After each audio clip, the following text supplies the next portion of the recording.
¿Alguna vez se ha querido tener esa especie de superpoder para entender de verdad a la gente? Pues bien, en esta explicación vamos a ver justo eso. Vamos a desvelar cómo se pueden captar esas señales que casi todo el mundo pasa por alto para así comprender a los demás a un nivel, bueno, mucho más profundo. Venga, vamos a ello. A ver, ¿quién no ha pasado por esto?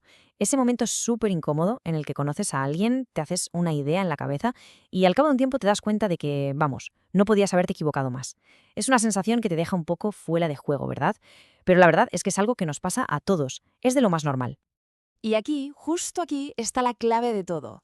La idea principal es esta. Antes de querer descifrar a los demás, el primer paso, el más importante de todos, es entenderse a uno mismo. Porque lo que vemos ahí fuera no es la realidad pura y dura, no. Es más bien como mirar a través de una lente que está, bueno, teñida por nuestras propias experiencias. Así que, como es lógico, nuestra primera parada es el autoconocimiento. Y empezamos por aquí porque es que es la base de todo lo que viene después.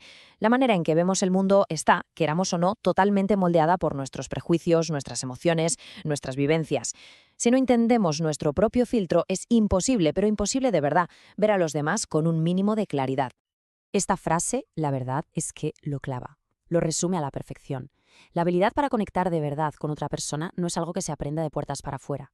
No, es una capacidad que nace de conocerse por dentro. Piénsalo. Es imposible intentar leer el libro de otra persona si ni siquiera hemos aprendido a leer el nuestro. Cuando entiendes tus propias reacciones, es mucho más fácil separar lo que es tuyo de lo que es del otro. Vamos a poner un ejemplo para que se entienda bien. Imagina a alguien que creció en una familia donde no se hablaba mucho de emociones. Pues es muy probable que esa persona, al ver a alguien muy estoico, piense que es frío o distante. Pero, ¿y si en realidad esa persona es simplemente reservada y tranquila? ¿Ves? Lo que vemos está totalmente condicionado por lo que hemos vivido. La clave está en ser consciente de esos filtros antes de lanzarse a juzgar. Vale, perfecto. Ya hemos mirado un poco hacia adentro. Ahora toca mirar hacia afuera. Y la primera capa que nos encontramos, la más visible, es la comunicación no verbal. O sea, ese lenguaje que el cuerpo está hablando todo el rato, sin parar, incluso cuando estamos en completo silencio. El ejemplo de la entrevista de trabajo es que es perfecto para esto. Alguien puede estar diciendo todas las palabras correctas, sonar de maravilla, parecer el candidato ideal sobre el papel, pero su cuerpo puede estar contando una historia totalmente distinta. Una de nervios, de inseguridad. Es que muchas veces las acciones no es que hablen más alto que las palabras, es que directamente dicen la verdad. Aquí tenemos una lista rápida de algunas de las señales más típicas. Pero, a ver, fijémonos en una cosa que es súper interesante: las sonrisas. Una sonrisa de verdad, una genuina, activa los músculos que hay alrededor de los ojos. Sí, las famosas patas de gallo. En cambio, una sonrisa forzada, de compromiso, suele mover solo la boca. Son estos pequeños detalles casi invisibles los que delatan una emoción de verdad. Y ojo, esto es importantísimo, no se puede de ninguna manera sacar conclusiones de un único gesto. Nunca. Unos brazos cruzados, a ver, sí, podrían ser una señal de defensa, pero también podrían significar que la persona tiene frío o que simplemente es su postura cómoda de toda la vida. Lo que hay que buscar son patrones, conjuntos de gestos, no una sola señal aislada. El contexto lo es todo. Venga, vamos a profundizar un poco más. Ya hemos visto la capa exterior, el lenguaje corporal. Pero debajo de eso están las emociones que la gente a menudo intenta esconder.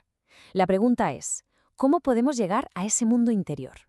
Pues la herramienta fundamental para esto es la inteligencia emocional, que, dicho de forma sencilla, es la capacidad de entender tus propias emociones y a la vez de pillarlas de los demás. Es la base para poder interpretar correctamente lo que alguien está sintiendo de verdad, más allá de lo que dice o hace. Y aquí va una pista que puede que sorprenda: el humor. El tipo de chistes que cuenta una persona, o de los que se ríe, dice muchísimo sobre sus valores y cómo ve el mundo. Por ejemplo, alguien que siempre tira de humor cínico o un poco agresivo, pues a lo mejor está guardando algo de rabia por dentro. Al final, el humor es un espejo de lo que nos parece aceptable o incluso de lo que nos consuela.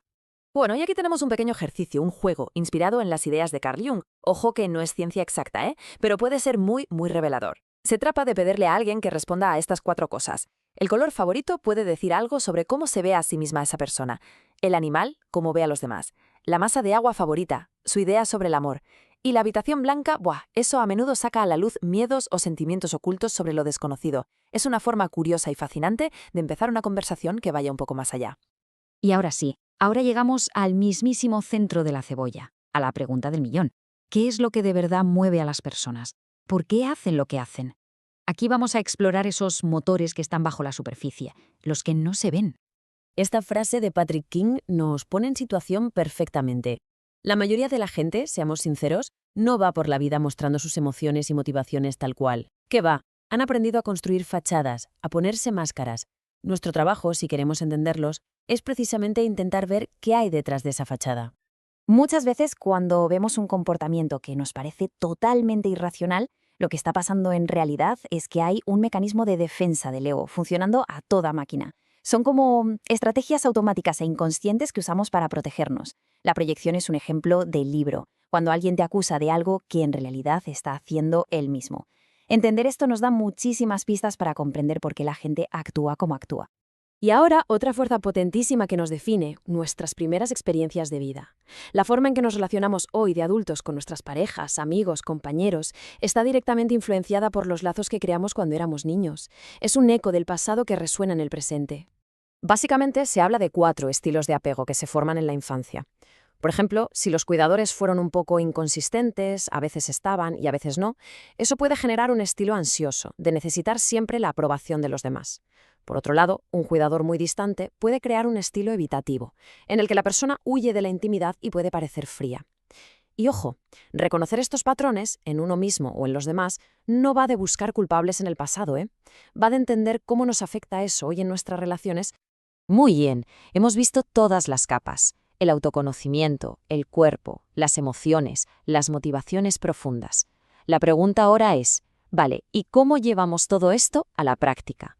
Pues vamos a ver un pequeño kit de herramientas, un plan de acción. Aquí van 5 ejercicios súper sencillos para empezar a practicar. Primero, mírate al espejo y observa tu propio lenguaje corporal. Segundo, elige a alguien de confianza, un amigo o un compañero, y fíjate en cómo se comportan normalmente. Esa es su línea base. Tercero, atrévete a hacer preguntas que vayan un poco más allá de lo típico. Y cuarto, que es casi lo más importante, escucha lo que no se dice. Y por último, cada día dedica un minuto a pensar en alguna conversación que hayas tenido. La clave, como en todo, es practicar, practicar y practicar. Al final, esto de leer a las personas no es ningún poder mágico ni nada por el estilo. Es una habilidad que se entrena. Es una mezcla de observación y empatía. Simplemente se trata de prestar más atención, porque las pistas, las señales, están siempre ahí, por todas partes. La única pregunta es, ¿hemos aprendido a verlas? Con estas herramientas, quizás mañana se pueda ver ese complejo mundo de las relaciones humanas con un poquito más de claridad.